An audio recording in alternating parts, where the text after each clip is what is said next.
Children depend on their environment for stability and consistency. Parental mental illness can have a devastating effect on a child, particularly personality disorders such as borderline personality disorder and narcissistic personality disorder.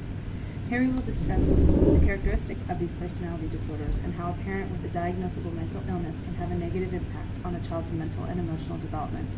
We will look at what current research has to say, and lastly, we will discuss possible solutions as professionals to see how we can help these children in an otherwise compromised situation.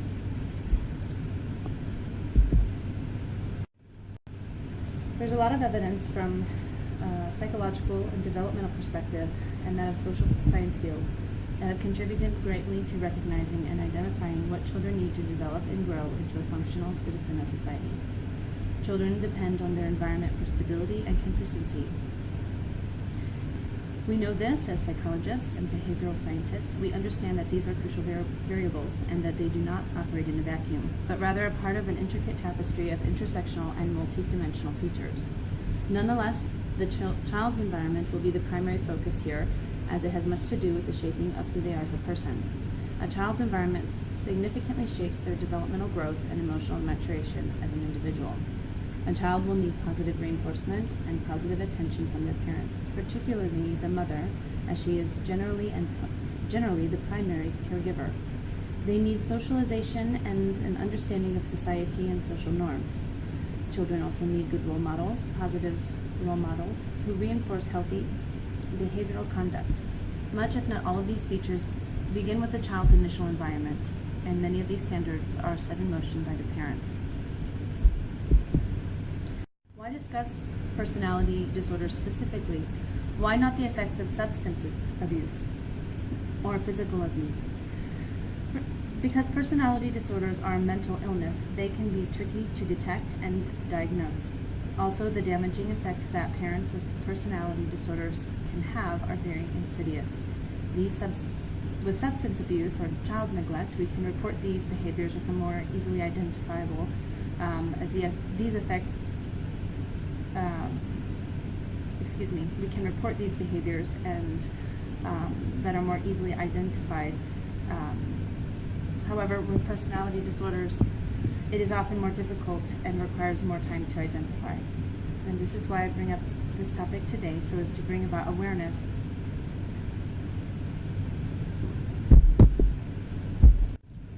According to the DSM-5, a personality disorder is a mental illness that is characterized by an impairment in both self-organization and interpersonal relating, caused by pathological or extreme personality traits. For the most basic understanding in general personality disorders, consider these 4 main points where maladaptive behaviors will be present. An individual with a personality disorder will have some combination of the following in the area of one's cognition or perceptions. Number 2, the area of affectivity, which is one's emotional responses. 3, an individual's personal functioning. And lastly, 4, the area of impulse control. The topic of personality disorders and mental illnesses are very complicated, and we do not have time to delve into this topic. But however, for all intents and purposes, this will suffice as a baseline explanation. Children who are raised in a home with a parent that has an untreated personality disorder are more likely to develop psychological disorders themselves. Issues such as depression, anxiety, antisocial behaviors, and other maladaptive behaviors are often present in children who are exposed consistently to the ongoing pathological behaviors that personality disorders propagate. Children with a parent that has narcissistic personality disorder, for instance, or borderline personality disorder, will be negatively affected, particularly during crucial developmental stages.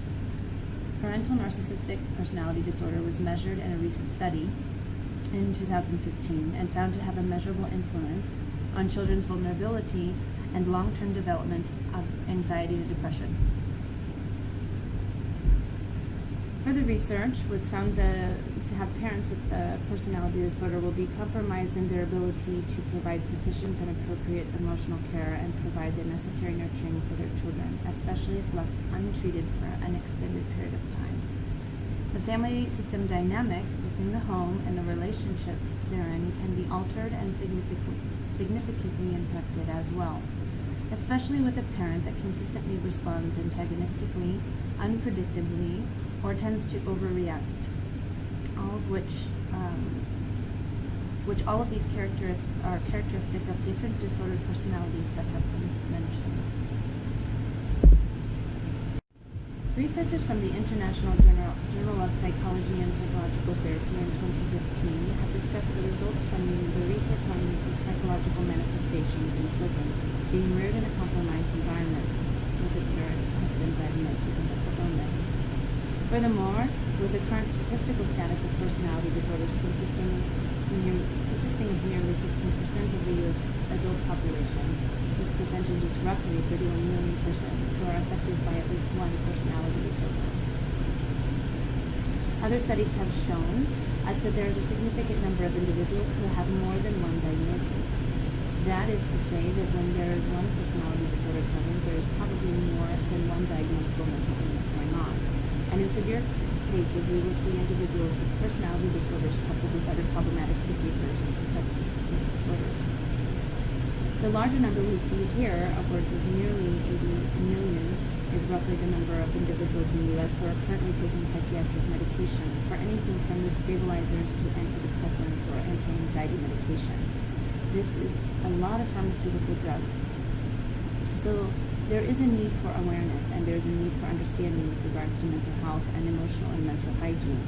These statistics show here, they are in reference to the adult population.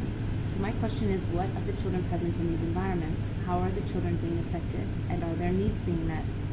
Inevitably, there will be some degree of collateral damage in the lives of these children.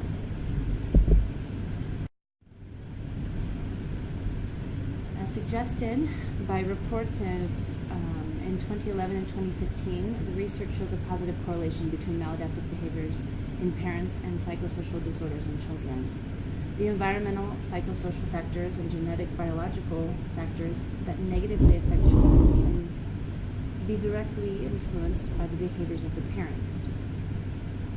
In this way, we can identify learned patterns of behavior that are transmitted through the parent-child relationship and the environment that is created within the home.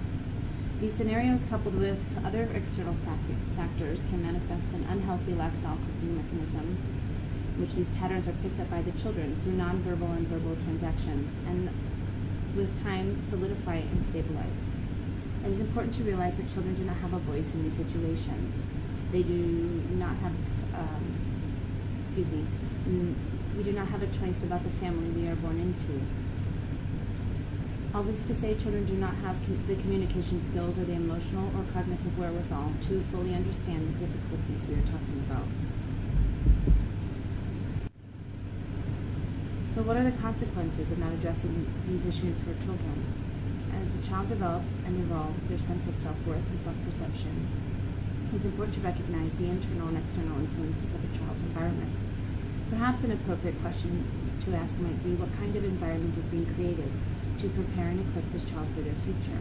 Is it a loving environment? Is it an environment that accepts an individual for who they are? Is it a hostile environment? Is it an environment where a child lives in a state of fear of their parents' constant change in mood or manic behavior? Is it revolving around a narcissistic individual, perpetuating codependency or hostile rebellion? The environmental attributes allow for patterns of behavior to cultivate. Consequences of neglecting a child's mental and emotional health and well-being will include poor behavioral modeling, emotional instability, and a lack of healthy emotional nurturing in the family and home environment. These are just a few to mention. These unhealthy patterns that are established early will continue to stabilize with time, often resulting in other maladaptive behaviors such as poor relational attachment, poor socialization, a lack of other orientation, a lack of an intact self-identity, and a lack of healthy communication and knowledge of conflict resolution. There needs to be a continued effort in creating awareness of mental instabilities, particularly those that meet the criteria for personality disorders, as well as understanding the detrimental effects that mental illness has on children and the family system as a whole. Oftentimes, personality disorders appear nebulous, as they are complex, especially to those who are unaware.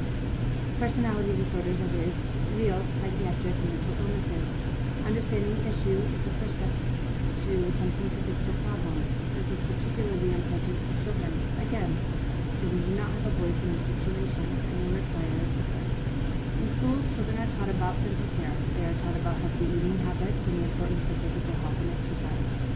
Children are taught in school to invest their knowledge and intellect, but what is being done to help young people learn about emotional hygiene and mental health? What are we doing to teach children the benefits of these crucial aspects of a person's well-being?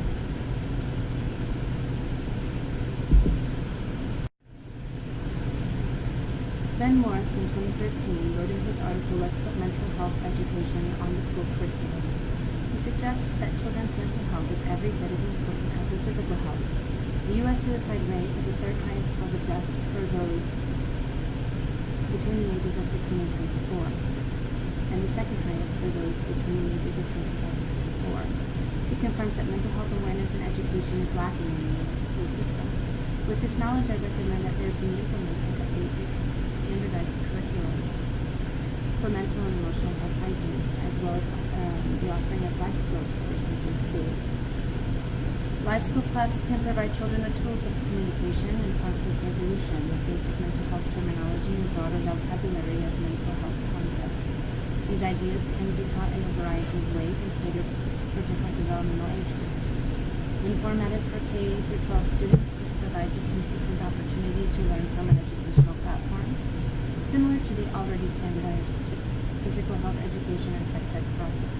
Developing standardized courses for mental and emotional health may be especially beneficial for those who are living in an adverse learning environment.